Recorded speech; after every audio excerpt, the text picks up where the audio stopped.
Episode 110 possessive boyfriend. क्या जरूरत थी बीच में मेंढक बनकर टपकने की, लग गई ना लंका। अयान खुद को कोसते हुए बोला। उसने डरते हुए अरशद को देखा। हमेशा की तरह अरशद सीरियस था, लेकिन अचानक से कुछ हुआ। अरशद ने स्माइल की। अयान को लगा वो फिर कोई सपना देख रहा है। जल्दी जल्दी में उसने कई बार पलकें झपकाई, लेकिन वो कोई सपना नहीं था। अरशद सच में स्माइल कर रहा था। अरशद ने अयान का कंधा थपथपाते हुए कहा, तुम बड़े हो गए हो, तुम्हें बच्चों की तरह डरना नहीं चाहिए। यहाँ आने की बस एक वजह थी, तुम दोनों की ट्रेनिंग, जो अब पूरी हो गई है। तुम दोनों अपनी लाइफ अपने हिसाब से जी सकते हो, लेकिन उससे पहले तुम्हें अनन्या को इंडिपेंडेंट बनाना पड़ेगा। उसके अंदर बसा डर खत्म करना होगा। मैं यह नहीं कर सकता, क्योंकि मैं हर वक्त हर सिचुएशन में उसके साथ नहीं रह सकता। जिस दिन अनन्या के अंदर का डर खत्म हो गया, उस दिन तुम दोनों भी अपने डर यानी मुझसे आज़ाद हो जाओगे। अयान अरशद को बचपन से जानता था। उसकी ज़िंदगी में अरशद की इमेज गब्बर की तरह थी।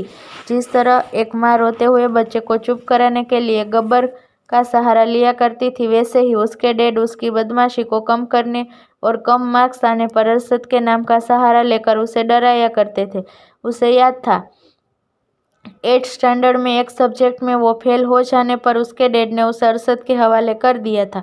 वो दिन उसके लिए बहुत बुरा था। हालांकि उस बुरे दिन में उसके साथ 2 अच्छी बातें हुई थी। पहला, उसकी मुलाकात अयान से हुई, क्योंकि उसके मार्क्स भी कम थे। उसकी तरह उसके डैड भी उसे अरशद के पास लेकर आए थे। और दूसरा, अनन्या का मिलना। पनिशमेंट के समय अनन्या ने उनकी हेल्प की थी, एक फेर की तरह। उसके बाद वंश का एडमिशन भी उसी के स्कूल में हो गया, लेकिन अनन्या से उनकी मुलाकात दोबारा नहीं हुई। सालों बाद वो अनन्या से एडी के फार्म हाउस पर मिले। यहाँ भी अनन्या ने कई बार उनकी मदद की थी। अयान अरशद के साथ नीचे आ गया, लेकिन उसका ध्यान अभी भी कमरे में जो हुआ उस पर था।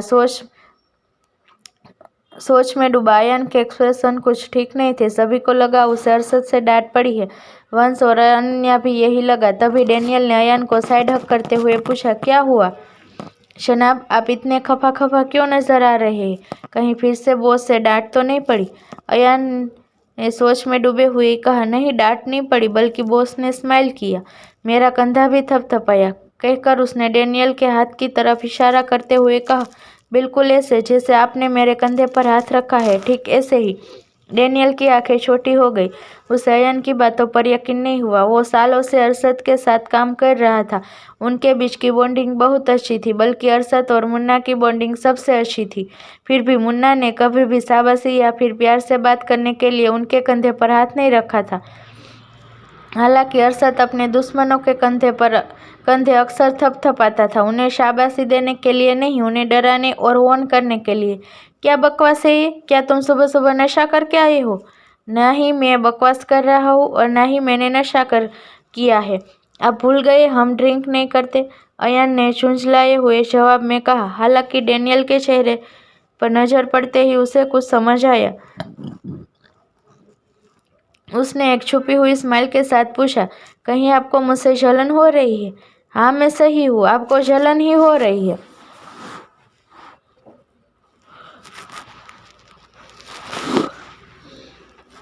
डैनियल ने घूरकर अयान को देखा, फिर नजरें चुराते हुए कहा, व्हाट नॉनसेंस, मुझे तुमसे जलन क्यों होगी? यह सुन अयान हंसने लगा। तभी वंश ने उसे आवाज लगाई। अयान जाने से पहले धीरे से डैनियल से बोला, मैं जानता हूँ आपको मुझसे जलन हो रही है, पर कोई नहीं, अभी आपकी उम्र ही क्या है, आपकी लाइफ में भी एक दिन ऐसा जरूर आएगा। मेहनत करते रहिए, बॉस आपसे एक दिन जरूर इम्प्रेस होंगे। अयान तो चला गया, लेकिन डैनियल का ध्यान उसी की बातों पर लगा था। उसने खुद से पूछा, क्या मुझे सच में जलन हो रही है? क्या बकवास है ये? मुझे भला क्यों जलन होगी? बॉस कोई लड़की थोड़ी ना है। वही ड्राइवर ने कार स्टार्ट कर दी। उससे पहले कार आगे जाती अरशद ने उन्हें रुकने को कहा। सबने एक साथ अरशद को देखा। अरशद ने अनन्या को कार का ग्लास नीचे करने का इशारा किया। अनन्या ने लगा कोई जरूरी बात होगी। उसने कार का ग्लास नीचे करके अरशद से पूछा, क्या हुआ? कुछ नहीं, बस यूं ही, कहते हुए अरशद ने झुककर उसके माथे को चूम लिया। फिर कहा, अपना ख्याल रखना। अनन्या को उम्मीद नहीं थी अरशद ऐसा कुछ करेगा। हर कोई उन दोनों को ही देख रहा था। शर्म से उसका चेहरा लाल हो गया। उसने अरशद को डांटते हुए धीरे से कहा, अरशद, अब तुम एक पॉजेसिव बॉयफ्रेंड की तरह रिएक्ट कर रहे हो। मैं सिर्फ एक दिन के लिए जा रही हूँ। इस पर अरशद ने हल्के से सिर हिला दिया, क्योंकि उसने अभी तक अनन्या को कुछ नहीं बताया था। जंगल को चीरते हुए कार हाईवे पर आ गई। इस बीच अनन्या का पूरा ध्यान बाहर के नज़ारे पर था। उसे एहसास हुआ वो एक पहाड़ी इलाके से गुजर रहे हैं। तो उसने अपने साथ बैठे वंश से पूछा, हम अभी किस रास्ते पर है? वंश ने एक नज़र बाहर देखा, फिर अनन्या को बताया, हम अभी पुणे मुंबई हाईवे पर है। यह सुन अनन्या ने थोड़ी हैरानी के साथ पूछा, तो क्या हम पुणे में रह रहे थे? हाँ, क्यों, आपको इस बारे में नहीं पता था? अनन्या ने जवाब नहीं दिया। उसने कभी पूछा ही नहीं था। उसे खामोश देख वंश ने कहा, अगर आप चाहे तो सो सकती है। विला पहुंचने में 2 से ढाई घंटे लग जाएंगे। इस पर अनन्या ने हाँ कहा और आंखें बंद कर ली। जल्दी ही उसे नींद भी आ गई। करीब 2 घंटे बाद ट्रैफिक के शोर से उसकी नींद टूटी। उसने विंडो से बाहर देखा। आगे पीछे दाएं बाएं चारों तरफ गाड़ियों का जमावड़ा लगा था। वो ऐसा नज़ारा पूरे 3 साल बाद देख रही थी। तभी उसके कानों में दर्द से कहरने की आवाज़ पड़ी। उसने देखा वंश अपने हाथों को हिला भी नहीं पा रहा था। दर्द से उसका चेहरा बुरी तरह लाल हो गया था। यह देख अनन्या ने परेशान होकर उससे पूछा, क्या तुम ठीक हो? तुम्हें क्या हुआ? तुम्हारी तबीयत खराब है क्या? इस पर वंश ने बच्चों की तरह रोते हुए कहा, आपने मेरा हाथ तोड़ दिया। आपने मेरा हाथ, आह, मेरा हाथ, यह उठ ही नहीं रहा। अनन्या कुछ पल के लिए कंफ्यूज हो गई। फिर अचानक से उसे एहसास हुआ। अरशद समझ जिसके कंधे पर सर रखकर वो सो रही थी, वो तो वंश था। वंश, सॉरी, मुझे बिल्कुल भी अंदाजा नहीं था। मैं इतनी देर तक सो जाऊंगी। तुमने जगाया क्यों नहीं? तुम्हें मुझे जगाना चाहिए था। अयान और ड्राइवर को वंश के लिए बुरा लगा। साथ ही अयान खुश भी था कि उसे पीछे नहीं बैठना पड़ा, वरना जो हाल इस वक्त वंश का था वो अयान का हो सकता था। ज़्यादा दर्द हो रहा है? पूछते हुए अनन्या ने वंश को छुआ। वो दर्द से चिल्ला उठा। अनन्या तुरंत पीछे हटते हुए बोली, सॉरी सॉरी, मैं दूर हो जाती हूँ। वंश ने रोने सूरत के साथ अनन्या को घूरा। अनन्या उससे नजरें चुराते हुए बोली, आई थिंक हमें हॉस्पिटल चलना चाहिए। हाँ, यही ठीक रहेगा। पहले हम हॉस्पिटल चलते हैं। अयान, कार हॉस्पिटल ले जाना। अयान जवाब देता उससे पहले ही वंश ने कहा, कोई ज़रूरत नहीं। अगर हम हॉस्पिटल गए तो बॉस को पता चल जाएगा और वो हमें वापस बुला लेंगे। वापस जाने से अच्छा मैं थोड़ा दर्द सहन कर लूँ। क्या तुम सच में ऐसा करने चाहते हो? तुम्हारे चेहरे से पता चल रहा है तुम बहुत दर्द में हो।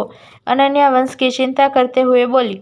वंश ने फिर से उसे घूरा तो अनन्या ने कहा, अब इस तरह मुझे मत करो, मुझे बुरा लग रहा है। वैसे गलती तुम्हारी है, तुम्हें जगह देनी चाहिए थी ना।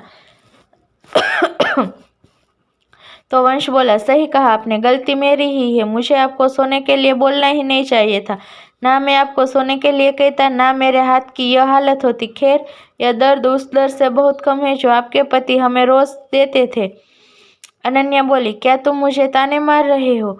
वंश बोला, नहीं, मैं बस आपको बता रहा हूँ वो आपके साथ अच्छे हैं। इसका मतलब यह नहीं वो सबके साथ अच्छे हैं। तभी अयान खुद में मुस्कुराते हुए बोला, ऐसा नहीं है, वो सच में बहुत अच्छे हैं। सच कहूँ तो वह नारियल की तरह है, ऊपर से कड़क, अंदर से नरम।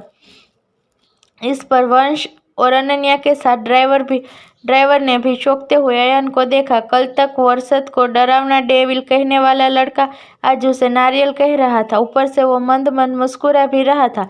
शक करते हुए वंश ने पूछा, ओए अयान का बच्चा, यह तू क्या बोल रहा है?